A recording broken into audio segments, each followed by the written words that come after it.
सभी को मेरा नमस्कार। मैं हूं Gaurav, final year MBBS student AIIMS Hyderabad. तो मुझे 5 इंटरव्यूज़ चाहिए, 5 बच्चे चाहिए इंटरव्यूज़ के लिए। जो एक अगर आपका रैंक 50,000 से 1 लाख के बीच में है, ठीक है, मुझे एक इनमें से चाहिए। अगर आपका रैंक 10K से 50K के अंदर है, इनमें से मुझे एक चाहिए, ठीक है। 5K से 10K, इनमें से एक चाहिए। 1K से 5K, इनमें से एक। और लेस देन 1K, इनमें से एक। टोटल 5 इंटरव्यूज़ मैं ऑर्गेनाइज कर रहा हूँ। जूम के ऊपर मीटिंग होगा, बस 15 to 20 मिनट्स, 15 to 20 मिनट्स का इंटरव्यू रहेगा और वो मैं अपने चैनल पे ही पोस्ट करूँगा। तो एक चीज़ मेरे दिमाग में ऐसा आ रहा है कि जैसे मेरा रैंक था 2159 2021 में, with a score of 665 out of 720। तो ऐसे, पर मैं जब एक मेडिकल कॉलेज में एंटर किया, ऑब्वियसली एम्स बीबी नगर में जब एंटर किया मैं, तब मैंने देखा कि एक्चुअली नीट के मार्क्स मैटर नहीं करते। देखिए, आप सब्जेक्ट भी अलग पढ़ रहे हो, फिजिक्स केमिस्ट्री बायो, थोड़ा भी कुछ नहीं है। बायो भी कुछ भी नहीं है। आप जो सोच रहे हो कि हाँ बायो काम में आता है पर फिजिक्स केमिस्ट्री काम नहीं आता, ऐसा कुछ भी नहीं है। कोई भी तीनों सब्जेक्ट के तीनों कुछ भी काम नहीं आते। यहाँ आने के बाद आप 19 सब्जेक्ट पढ़ेंगे, जिसमें थोड़ा भी कुछ 11th-12th का है ही नहीं। आप बेसिकली कुछ भी नहीं जानते यहाँ क्या क्या होने वाला है, क्या क्या सब्जेक्ट्स है, कैसे पढ़ना है, अप्रोच क्या रहना चाहिए सब्जेक्ट के लिए, ठीक है। तो ऐसा नहीं कि आप नीट में अच्छा कर लिए मतलब यहाँ पे भी आप अच्छा करेंगे।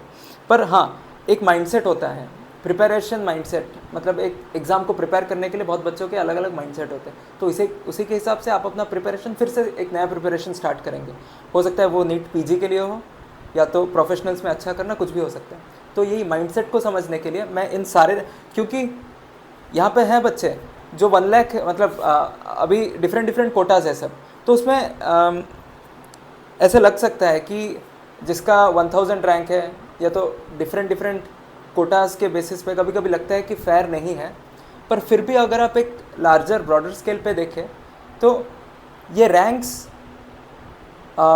ठीक है, एक कॉलेज के में एंटर करने के लिए आपने दिया, आप अपने आप को एसेस किया और आप बोल रहे हो कि हाँ मेरा रैंक इतना है तो मैं इस कॉलेज में जाऊँगा, उस कॉलेज में जाऊँगा। पर ये एक सुपरफिशियल, बहुत ज़्यादा सुपरफिशियल लेवल पे आप एक पूरे सोसाइटी को, एक पूरे सिस्टम को जज करना चाहते हो कि जिसको आप जज नहीं कर सकते, ठीक है। मैं उस डिबेट में नहीं जाना चाहता कि रिजर्वेशन होना चाहिए कि नहीं होना चाहिए, वो सब अलग बात है। कि बाकी सारे डिबेट्स जो भी है अलग, मैं उसमें नहीं जाना चाहता। पर मैं देख रहा हूँ भी कि नीट में जिनका रैंक 20,000, 30,000, 50,000, 80,000, 1 लाख तक भी है जिनका रैंक, वो यहाँ आने के बाद बहुत ही अच्छा कर रहे हैं। वो माइंडसेट जब डेवलप हो रहा है, वो माइंडसेट और वो मतलब अप्रोच, एक नया ही अप्रोच आपको डेवलप करना पड़ेगा यहाँ आने के बाद। और ऐसा नहीं है कि अगर आप नीट में अच्छा कर लिए तो यहाँ भी अच्छा करेंगे, वैसा भी नहीं है, ठीक है। तो वो माइंडसेट समझने के लिए मैं एक ऑर्गेनाइज करना चाहता हूँ 5 इंटरव्यू, इन सारे 50K से 1 लाख, 10K से 50, ये सारे भी जो है, तो मैं इंटरव्यू करना चाहता हूँ। जूम पे रहेगा इंटरव्यू, 15 to 20 मिनट्स का इंटरव्यू रहेगा। ऐसे ही जनरल बस एक डिस्कशन कि आप क्यों मतलब आप क्यों इंटरव्यू को एक्सेप्ट किया। कुछ तो माइंड में होगा कि हाँ मैं करना चाहता हूँ, मैं बोलना चाहता हूँ कुछ, ठीक है। और ये बात मैं पहले ही बोलना चाहता हूँ कि आप नीट के लिए प्रिपेयर कर रहे थे, नीट यूजी के लिए, एक मेडिकल कॉलेज में एंटर करने के लिए जिसका कोई भी रिलेशन नहीं है एमबीबीएस के करिकुलम के साथ। वो एक अलग ही प्रिपरेशन है। बस आप ऐसे मान सकते हो कि आप एक चीज़ को प्रिपेयर कर रहे थे और जिसने जितना अच्छा प्रिपेयर किया उसका उतना अच्छा रैंक आ गया, अभी मेडिकल कॉलेज में एडमिशन होगा। उसके बाद रैंक का कोई वैल्यू नहीं है।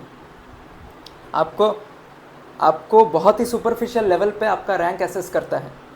बहुत ही अलग फैक्टर्स हैं जो कि डिसाइड करते हैं आप एमबीबीएस कैसे करोगे, कि आपका फर्दर आप क्या करने वाले हो, कैसे करने वाले हो, ठीक है। तो मैं अपना ईमेल आईडी नीचे कमेंट सेक्शन में पिन कर रहा हूँ, उस पर मुझे आप एक मैसेज कीजिए अगर आप इंटरेस्टेड हो करने के लिए। फिर मैं आपको विदिन 2-3 आवर्स रिप्लाई बैक करूँगा, ठीक है। Thank you.